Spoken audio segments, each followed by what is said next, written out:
Mon Rédempteur se lèvera le dernier voir Dieu par ses œuvres au milieu des épreuves 39. Job 39. Sais-tu quand les chèvres sauvages font leurs petits? Observes-tu les biches quand elles mettent bas? Comptes-tu les mois pendant lesquels elles portent, et connais-tu l'époque où elles enfantent? 3. Elles se courbent, laissent échapper leur progéniture, et sont délivrées de leur douleur. 4. Leurs petits prennent de la vigueur et grandissent en plein air, ils s'éloignent et ne reviennent plus auprès d'elles. 5. Qui met en liberté l'âne sauvage, et l'affranchit de tout lien? 6. Il fait du désert son habitation, de la terre salée sa demeure.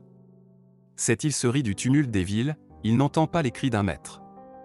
8. Il parcourt les montagnes pour trouver sa pâture, il est à la recherche de tout ce qui est vert. 9. Le buffle veut-il être à ton service? Passe-t-il la nuit vers ta crèche? 10. Y attaches-tu par une corde pour qu'il trace un sillon? Va-t-il après toi briser les mottes des vallées? 11. Te reposes-tu sur lui, parce que sa force est grande? Lui abandonnes-tu le soin de tes travaux? 12. Te fies-tu à lui pour la rentrée de ta récolte? Est-ce lui qui doit l'amasser dans ton aire? 13. Elle et elle de l'autruche se déploient joyeuse, on dirait l'aile, le plumage de la cigogne. 14. Mais l'autruche abandonne ses œufs à la terre, et les fait chauffer sur la poussière. 15. Elle oublie que le pied peut les écraser, qu'une bête des champs peut les fouler. 16. Elle est dure envers ses petits comme s'ils n'étaient point à elle, elle ne s'inquiète pas de l'inutilité de son enfantement. 17. Car Dieu lui a refusé la sagesse, il ne lui a pas donné l'intelligence en partage. 18. Quand elle se lève et prend sa course, elle se rit du cheval et de son cavalier. 19. Et ce toi qui donne la vigueur au cheval, et qui revêt son cou d'une crinière flottante? 20. Le fais-tu bondir comme la sauterelle? Son fier hennissement répand la terreur.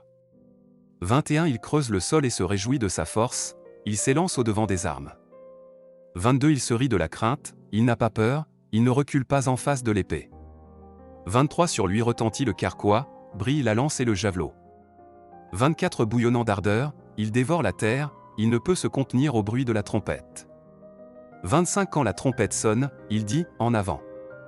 Et de loin il flaire la bataille, la voix tonnante des chefs et les cris de guerre. 26. Et il se par ton intelligence que l'épervier prend son vol, et qu'il étend ses ailes vers le midi. 27. Et il se par ton ordre que l'aigle s'élève, et qu'il place son nid sur les hauteurs. 28. C'est dans les rochers qu'il habite, qu'il a sa demeure, sur la cime des rochers, sur le sommet des monts. 29. De là il épie sa proie, il plonge au loin les regards.